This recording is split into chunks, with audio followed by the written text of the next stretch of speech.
Êxodo de número 3, a partir do verso 1. Quem achou, diga amém. Amém. Glória a Deus. E apacentava Moisés o rebanho de Jetro, seu sogro, sacerdote em Midian. Então levou o rebanho atrás do deserto e chegou ao monte de Deus em Horebe. E apareceu-lhe o anjo do Senhor em uma chama de fogo do meio de uma sarça.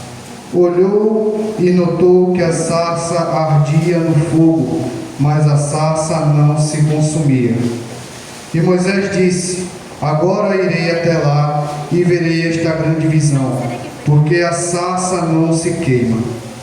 E vendo o Senhor que se virava para ver, bradou Deus a ele do meio da sarça e disse: Moisés, Moisés. Respondeu ele: eis-me aqui.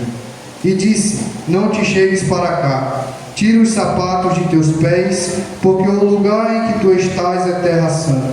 Disse mais: eu sou o Deus de teu pai, o Deus de Abraão, o Deus de Isaque e o Deus de Jacó. E Moisés encobriu o seu rosto, porque temeu olhar para ele.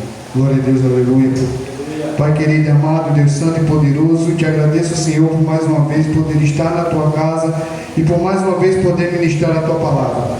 Pai querido e amado, abençoa cada um dos irmãos aqui presentes e me usa, ó Pai, como um canal, um porta-voz da tua voz. Entrega, Pai, a resposta ao coração daqueles que necessitam. Fala conosco hoje, Pai, é o que eu te peço e te agradeço no nome santo do teu Filho amado, Jesus Cristo. Amém. Glória a Deus.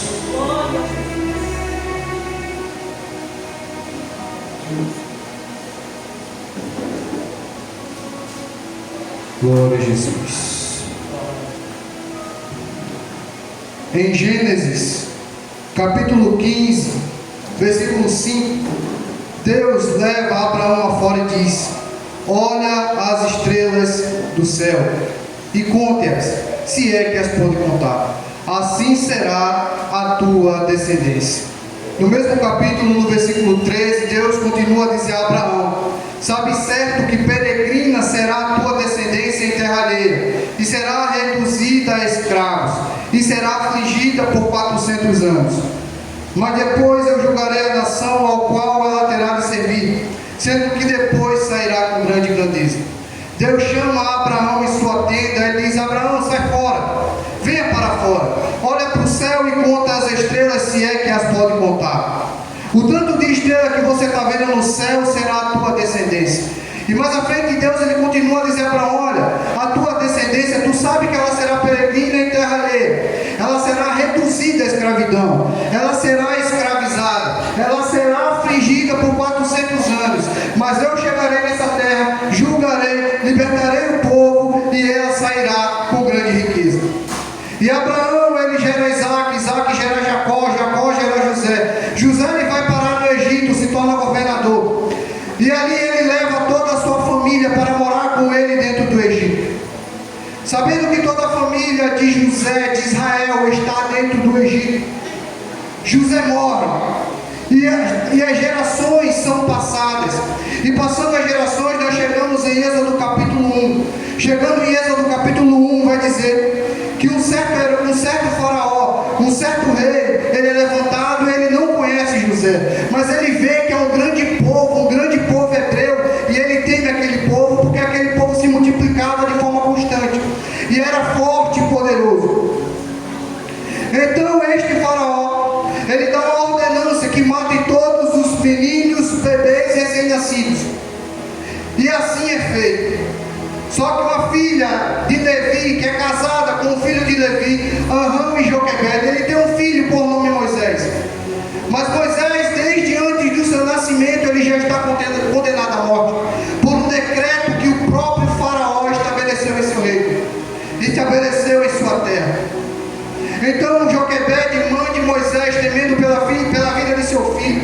Ela pega o seu filho, coloca uma arca feita de juncos e põe a sua arca à beira do rio, e pede para que sua irmã Miriam, fique de longe observando. E é certo que a filha de Faraó, indo com suas servas até o rio, ela encontra Moisés dentro da arca de juncos. Vendo a criança, ela se admira, porque o bebê, o neném, ele é formoso, ele é bonito. E ela o adota. Mas ela não pode criá-lo enquanto é bebê. Então ela dá a mãe de Moisés, Joquebede, para que ela amamente. E depois que termine de amamentar, devolva o menino para ela. Nós vemos que desde antes do nascimento de Moisés, ele já sofria perseguição. Antes do nascimento de Moisés, ele já estava condenado à morte. E quando Moisés nasce, a sua mãe coloca-o no rio.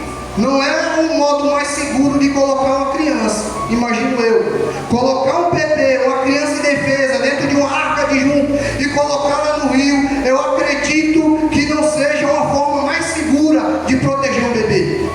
Sendo assim, Moisés, dentro daquela arca à beira do rio, ele também passou por perigos. Chegando até a filha de Faraó, ele também passou por perigos, porque era filha de Faraó. A filha de Faraó poderia cumprir o decreto de pai. Mas existe um parêntese dentro dessa equação. A promessa de que o povo seria liberto do Egito já tinha sido feita aproximadamente 400 anos antes para Abraão. E Moisés, ele não morre, Moisés, ele passa perigo e não morre, porque ele tem a promessa de Deus em sua vida. Satanás pode se levantar contra a minha e tua vida. Os homens podem se levantar contra a minha e tua vida. A natureza pode se levantar contra a minha e tua vida.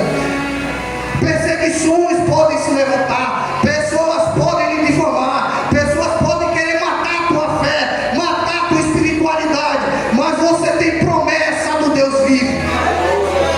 Eu e você temos promessa. E Deus, ele não é homem para mentir, e nem filho do homem para se arrepender. Se a promessa de Deus foi feita, ele é fiel para cumprir, e a promessa se cumpre. Glória a Deus, aleluia. Moisés, ele chega, glória a Deus, ao Egito em segurança. Ele cresce com as melhores faculdades do Egito. Ele cresce dentro do Egito com as melhores ciências, as melhores matemáticas, as melhores ciências. Ele cresce e ele tem capacidade de ser um grande homem. E certa feita, Moisés, ele vê algo terrível acontecendo com um de seus irmãos do seu povo. E Moisés, ele parte para a sua defesa. Moisés, ele acaba matando um egípcio. E temendo pela sua vida, temendo pela sua segurança, ele foge do Egito e vai parar na terra de Midian. Chegando na terra de Midian, ele casa com a filha de Jetro. Passando-se 40 anos em Midian, Moisés, ele vai apacentar as ovelhas de Jetro. E ele chega ao deserto de Midian, ao Monte Horebe, o monte de Deus. Chegando lá, ele vê uma sarça ardendo, e o anjo do Senhor se aparece nessa chama. E ele diz: Moisés, Moisés. E ele respondeu: eis-me aqui. E ele diz: não te chegues para cá, tire os sapatos de teus pés, porque o lugar que tu está é terra santa. Não devemos levar impurezas das nossas vidas para a terra santa. Para entrarmos na terra de Deus, para entrarmos no reino de Deus, nós precisamos estar santos. Nós devemos ser santos. E Deus, ele se apresenta a Moisés dizendo: ó Moisés, eu sou o Deus de teu pai, eu sou o Deus de Abraão, o Deus de Isaac, o Deus de Jacó. E Moisés, conhecendo esse Deus, ele encobre o rosto, porque temeu olhar para Deus. Moisés, ele jamais tinha visto Deus, como mais na frente ele vê e conversa com Deus face a face. Mas ele teme ver a Deus só pela apresentação que Deus faz a ele. Ele diz: ó, eu sou o Deus do teu pai, sou o Deus de Abraão, sou o Deus de Isaac, Jacó, e mais à frente eu também serei o teu Deus. E Deus, ele começa a falar com Moisés, conversar com Moisés e fazer ordenanças a Moisés. Ele diz: ó Moisés, eu vi a aflição do meu povo, e eu vou enviar você para que tire o povo das garras de Faraó, do Egito. E Moisés, ele responde a Deus: quem sou eu que vá a Faraó e tire do Egito os filhos de Israel? E Deus disse a ele: certamente eu serei contigo. Muitas das vezes achamos que não somos capazes de cumprir a ordenança que Deus faz para nossas vidas. Deus nos manda pregar, e muitas das vezes dizemos: não sei pregar, não sei falar, mas Deus está dizendo: eu sou contigo. Muitas das vezes dizemos: eu não sei louvar, eu não tenho a voz bonita, mas Deus está dizendo: eu sou contigo. Muitas das vezes temos medo de evangelizar, mas Deus está dizendo: vá, porque eu sou contigo. Tem muitos que têm medo de fazer missão mundo afora, mas Deus diz: eu sou contigo. Não te ordenei eu, seja forte e corajoso. Aí Moisés diz: quando eu chegar lá e Faraó me perguntar quem foi que me enviou, o que eu vou responder? E Deus diz: eu sou o que sou. E assim dirás aos filhos de Israel: eu sou, me enviou a vós. E mesmo assim Moisés, ele continua incrédulo, ele continua sem acreditar. Ele diz: mas se eu chegar lá, eles não vão crer em mim. Aí Deus diz: Moisés, o que é isso aí na tua mão? Aí Moisés diz: uma vara. Ele diz: lança sobre a terra. E Moisés lança a vara sobre a terra, e a vara se transforma numa cobra. E Deus diz: Moisés, levante-a pela cauda. E Moisés pega pela cauda, ela se transforma em vara outra vez. Deus diz: Moisés, coloca a mão no teu peito, e a mão de Moisés fica leprosa. Coloca a mão no teu peito, Moisés. E Moisés coloca, volta, e a mão está curada. Mas Moisés, ainda mesmo vendo tudo isso, ele diz: Senhor, eu não sou um homem eloquente, eu não sei falar bonito, eu tenho a boca e a língua pesada. E disse o Senhor a Moisés: quem fez a boca do homem? Ou quem fez o mudo? Ou o surdo? Ou quem vê o cego? Ou quem vê ou o cego? Não sou eu o Senhor? Quem foi que fez a tua vida? Quem foi que te colocou e fez o teu ministério? Quem foi que antes que tu entrasse na mata ele te conheceu? E antes que saísse dela te santificou, e as nações te deu por profeta? Não foi eu que sarei as tuas feridas? Não foi eu que aliviei as tuas dores? Não foi eu que te levantei e te tirei de onde você não poderia sair sozinho? Não foi eu que te tirei como um forte e poderoso? Não foi eu senão o Senhor?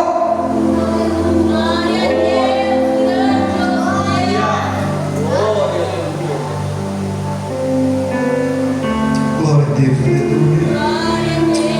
Não foi eu, Senhor? Então continua, prossiga, não pare, levanta a cabeça, engole o choro, porque ainda que tu passe pelo vale da sombra da morte, tu não temerá mal algum, porque a vara e o cajado dele te consola. Ele é o teu refúgio, a tua fortaleza, teu socorro bem presente na hora da angústia. 1000 podem cair do teu lado, 10.000 à tua direita, mas tu não serás atingido, porque ele é contigo, operando o Deus da tua vida. Quem é que pode impedir? Quem é que pode se levantar contra ti?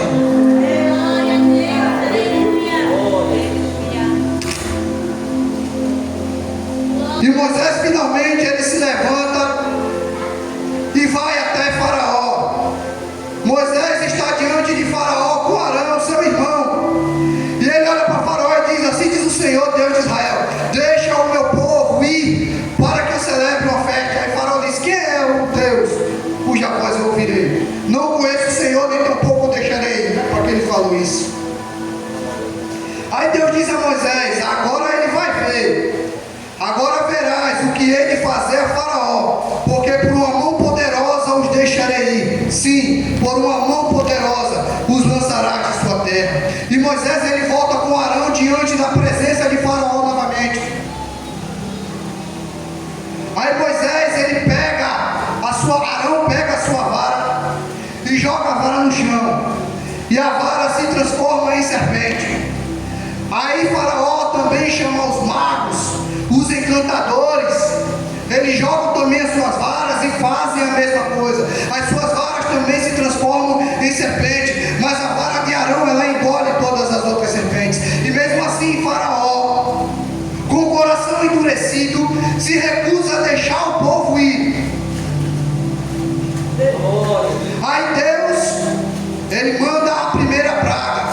Ele diz: toca no rio, fere o rio, e o rio Nilo se transforma em sangue. Aí Faraó chama os seus encantadores, chama os magos, e os magos eles fazem da mesma forma. Eles também transformam o rio em sangue.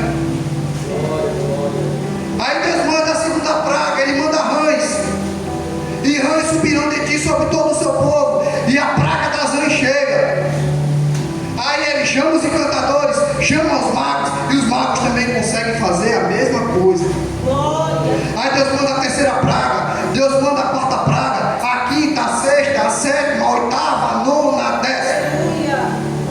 Mas antes de chegar na décima praga, Deus ele faz uma ordenança. Este mesmo mês vos será princípio dos meses, mês Nissi, ou Abib, é o mês judaico, primeiro mês judaico. Será o primeiro mês do ano. Aí Deus continua dizendo: vocês vão pegar, cada família vai tomar para si um cordeiro ou um cabrito, e guardará até o 14º dia do mês. E quando fizerem isso, vocês matarão, assarão, prepararão o local, com o sangue do cordeiro ou do cabrito passarão em cima das suas portas, como um arco. E à meia-noite eu descerei e passarei pela terra do Egito. E aquele que não tiver a marca do sangue em sua porta, eu levarei o primogênito, tanto de homem como de animal. E assim o povo hebreu faz. Eles fazem estas coisas, e é chamada Páscoa. É a primeira Páscoa. E assim acontece. Cada família toma para si um cordeiro ou um cabrito sem mácula de um ano. Fazem sacrifício, fazem holocausto para Deus, pegam o seu sangue, passam nas portas, e à meia-noite Deus desce e visita a terra do Egito. E ali ele passa, e todos aqueles que não têm a marca do cordeiro em suas casas, Deus leva e mata o primogênito de cada família. E assim Faraó entra em desespero, porque o seu primogênito também morreu no meio. Aí Faraó diz: sai daqui, leva esse povo embora,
Deus. Aleluia, Jesus. Essa é a esperança de todo crente. Está com Cristo lá no céu, ceando nas bodas do Cordeiro. Após a Páscoa, o povo de Israel ele vai para o deserto. E ali conhecemos e sabemos toda a história. Com 7 semanas eles chegam ao Monte Sinai. E é comemorada essa data, a festa da colheita, ou para nós, dia de Pentecostes. Glória. 3 festas eram comemoradas por causa da peregrinação do povo de Israel pelo deserto. Festa dos tabernáculos, a Páscoa e o dia de Pentecostes. Através de um cálculo cronológico da Bíblia, baseado em 1 Crônicas capítulo 24, nós podemos afirmar que Jesus ele nasce no dia de tabernáculos, na festa de tabernáculos. E no último dia, em João capítulo 7, Jesus está no último dia da festa dos tabernáculos e se coloca em pé diante do templo. Glória a Deus, aleluia.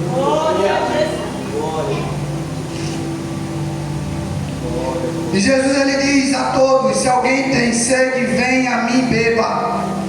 Quem crê em mim, como diz a Escritura, rios de água viva jorrarão do seu ventre. Quem crê em mim, como diz a Escritura, rios de água viva jorrarão do seu ventre. Há quem diga que Jesus ele não está presente no Antigo Testamento. Há quem diga que Jesus não se apresenta no Antigo Testamento. No texto que lemos, nós vemos Jesus se apresentando em Êxodo capítulo 3 como um anjo do Senhor. Termo teológico, cristofania, é a representatividade de Cristo no Antigo Testamento. Ele é o anjo do Senhor. Se pararmos para olhar mais a fundo, ele é o pão que alimentou o povo no deserto. Ele é o maná que alimentou o povo no deserto. Porque ele diz em João capítulo 6: eu sou o pão da vida. Quem come desse pão nunca mais terá fome. E quem crê em mim nunca mais terá sede. Ele também é a serpente que é levantada no deserto e que sara as feridas, que sara a doença. E ele é a pedra. Que pedra, irmão? A pedra que quando o povo estava com sede, Deus diz: Moisés, fere a pedra. E Moisés fere a pedra, águas saem da pedra e o povo sacia a sua sede. Jesus em João capítulo 6 ele diz: aquele que crê em mim nunca mais terá sede. Em João capítulo 7 ele diz: aquele que crê em mim, rios de água sairão do seu ventre, jorrarão do seu ventre. Em João capítulo 4 ele é a fonte de água da vida que jorra para a vida eterna. Glória a Deus. E mais à frente, Deus ele manda outra vez Moisés ir até a pedra e até a rocha.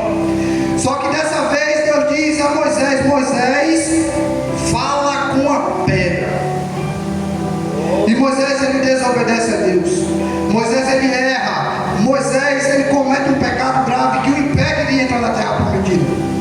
Porque na primeira vez era para ferir, ele feriu. Na segunda era para falar, mas ele não falou. Ele feriu sim, João, mas e daí? Porque Cristo é a pedra. E Cristo ele foi ferido. Cristo ele foi maltratado. Cristo ele foi pisado. Cristo ele foi rasgado. Cristo ele sofreu aflição por mim e por você. Cristo ele foi pregado os seus pés e as suas mãos. Cristo ele teve uma coroa de espinhos em sua cabeça.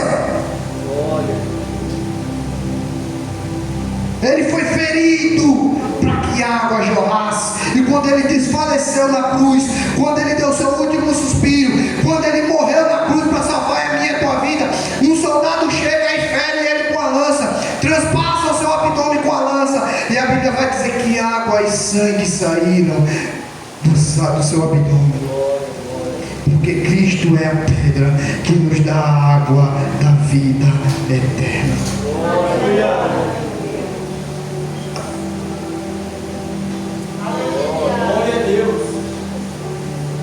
Deus ordena a Moisés que construa um tabernáculo, para que o povo também possa ver, sentir a presença de Deus. E o tabernáculo é construído, pátio exterior, ato exterior. Nós temos o lugar santo e o santo dos santos. Do santo dos santos está a arca. Do outro lado do véu está o altar do incenso. Fora está a bacia de água. E depois dessa bacia está o altar do holocausto.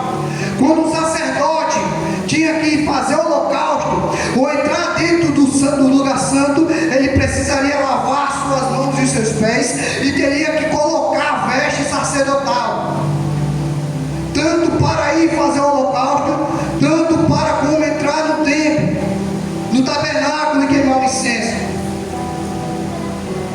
Mas aí vem Jesus. Não precisamos mais de tabernáculo.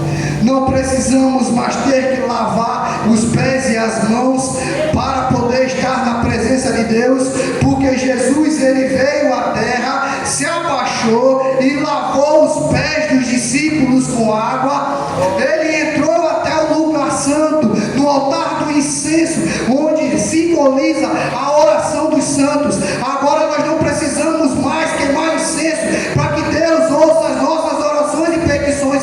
Nós só precisamos dobrar os nossos joelhos e dizer: eis-me aqui, Jesus, eis-me aqui, meu Deus, ouve a minha oração, ouve a minha súplica, ouve o meu clamor. Depois que Jesus sai do lugar santo, ele chega até o lugar do holocausto, mas precisa de um cordeiro, e João Batista vai dizer: eis aqui o cordeiro que tira o pecado do mundo. Jesus é o cordeiro imaculado, sem mancha, sem pecado, que vai mundo até o matadouro. Ele se faz expiação, ele se faz propiciação, ele alto, ele se dá como sacrifício, ele vai para o holocausto. E a partir do momento que Cristo morre na cruz, como de quando Cristo morre como o holocausto, aquele véu que estava lá separando o santo do lugar santo, ele é rasgado. A carne de Cristo, ela é rasgada, e através de Cristo nós podemos estar e ter intimidade com Deus no santo dos santos. E não posso deixar de fora a roupa sacerdotal. Precisaria ter uma túnica, precisaria ter um manto, precisaria ter um cinto, precisaria ter uma estola, um peitoral, precisaria ter uma mitra na sua cabeça. Não precisamos mais destas coisas para entrar na casa de Deus. Não precisamos mais destas coisas para estarmos na presença de Deus. Não precisamos de túnica, não precisamos de manto, não precisamos de peitoral, não precisamos de mitra. Mas uma coisa que era ligada à mitra, que era presa à mitra, que é como se fosse um chapéu em sua cabeça, nós precisamos ter. E é o que Cristo pede. Na mitra, ligada à mitra, tinha uma lâmina de ouro, e nessa lâmina de ouro estava gravada: santidade ao Senhor. Não precisaremos das vestes, não precisamos das vestes sacerdotais, mas precisamos ter a lâmina de ouro gravada em nosso coração, gravada em nossa mente, gravada em nosso dia a dia, gravada nas nossas atitudes. Santidade ao Senhor, santidade ao Senhor, santidade ao Senhor.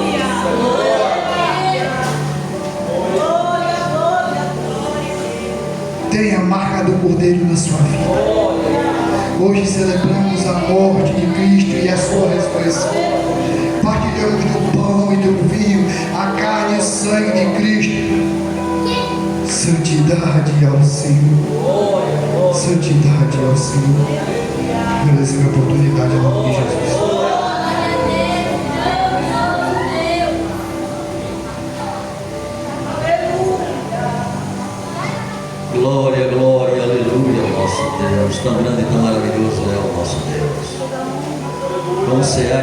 Jesus Cristo, ler 1 Coríntios 11. O Jaime, prepara um louvor, o Jaime vai louvar.